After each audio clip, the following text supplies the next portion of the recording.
ఎలా ఉంది ప్రస్తుతం కూటమి ప్రభుత్వం యొక్క పరిపాలన? 10 నెలలు అయిపోయింది పరిపాలన. ఎలా ఉందంటారు? కూటమి ప్రభుత్వం పరిపాలన వచ్చిన తర్వాత ప్రజలు ప్రశాంతంగా ఉన్నారు. ముందు ఎలా అంటే అతను జగన్కి మంచి అవకాశం ఇచ్చిన పరిపాలించడం రాలేదు ఆయనకి. ఈయన చక్కగా పరిపాలిస్తున్నాడు నా దృష్టిలో. దాన్ని కేంద్ర ప్రభుత్వం కూడా సమర్థిస్తుంది, కావలసిన నిధులు కూడా అందజేస్తుంది. ఏది చేసినా ఎలా చేయాలో ఏంటా కనీసం మినిమం రోడ్లు కూడా వేయలేకపోయాడు జగన్మోహన్ రెడ్డి. ఈ పరిస్థితిలో ప్రజలకి మొత్తం అవగాహన అయ్యి ఇతను ముందు ఇంటికి పంపిస్తేనే కానీ మనకి ప్రశాంతత ఉండదని చెప్పేసి అని ముందు ఇంటికి పంపిస్తాను. అది మరి కూటమి ప్రభుత్వం వచ్చిన తర్వాత అక్రమాల రాజ్యంగా తయారైందని వైసీపీ ప్రభుత్వం ఆరోపిస్తుంది. వైసీపీ వాళ్ళు అక్రమాలతో నిండిపోయింది రాజ్యం అంతా అని చెప్పేసి అంటున్నారు. మరి దానికి మీ సమాధానం ఏంటి? అది కరెక్ట్ కాదమ్మా, కరెక్ట్ కాదు. చాలా ఘోరంగా వైసీపీ నడిచారు. అది వాళ్ళకి అంతరాత్మకు తెలుసు. అది నడబట్టే ప్రజలు తగిన బుద్ధి చెప్పారు. వీళ్ళు కూడా అలా నడిచారు అనుకో, ప్రజలు వీళ్ళకైనా ప్రజల దృష్టిలో మాత్రం ఎవరైనా ఒకటే.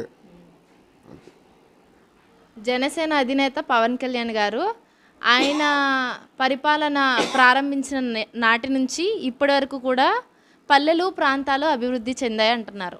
మరి అది నిజమేనంటారా? ఎంతవరకు వాస్తవం అంటారు?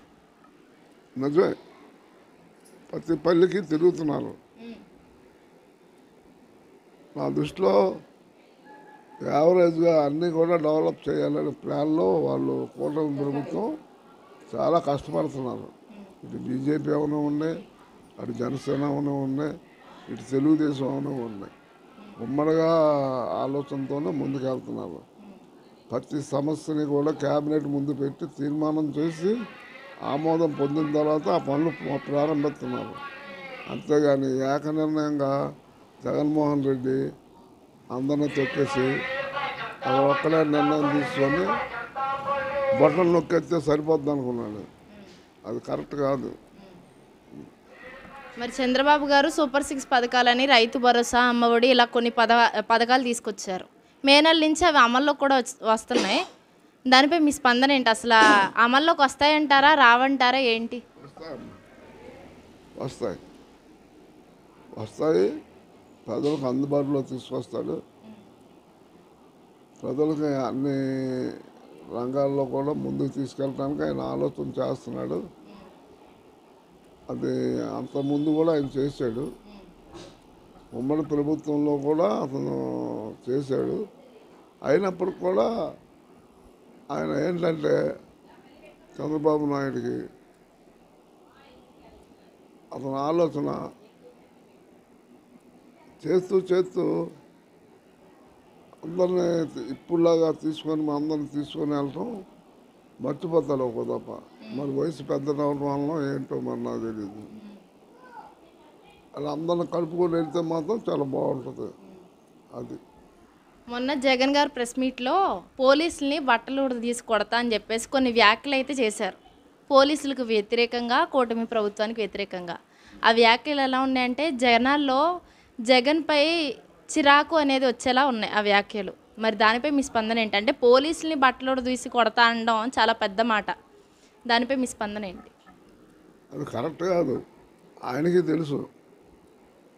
ఆఫీసర్లని బట్టలు తీసి కొడతా ఉంటాం. పోలీసే కాదు, గవర్నమెంట్ ఉద్యోగస్తుని ఎవరినైనా సరే బట్టలు తీసుకొని కొడతానంటాం చాలా తప్పది. మన హద్దుల్లో మనం ఉండే ఏదైనా ఉంటే ప్రజలకు మళ్ళీ తెలియజేయి. నువ్వు ఈ ఆఫీసుల్లో ఇలా చేస్తున్నారు, చెందుతున్నారు, ప్రజలకు తెలియజేసే హక్కు మాత్రం ఉంది తప్ప నువ్వు కొట్టేసి నువ్వు బట్టలు తీసి కొట్టేస్తానంటే ఊరుకుంటారా? మరి ఇన్నాళ్ళకు ఎస్సీ కార్పొరేషన్ లోన్లు అయితే వచ్చేసాయండి. ఎస్సీ కార్పొరేషన్ లోన్స్ రావడం అనేది ప్రజలకు ఎంతో ఆనందాన్ని ఇచ్చాయి.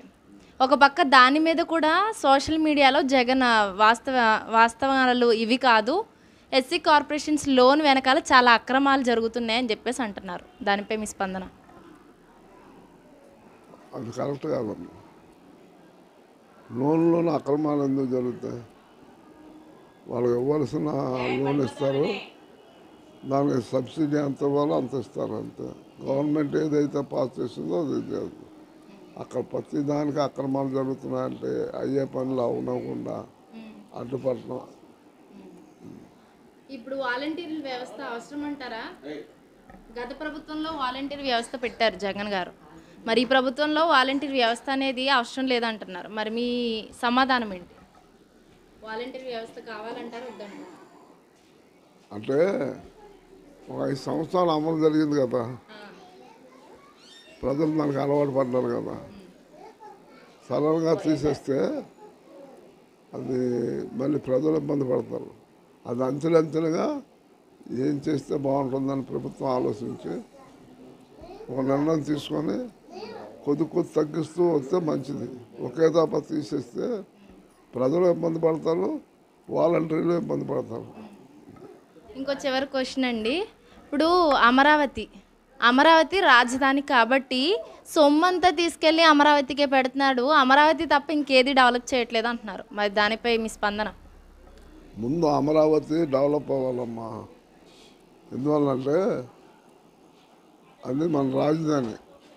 అది డెవలప్ అయిన తర్వాత ఒక్కొక్కటి చేసి వస్తారు. కూటమి ప్రభుత్వం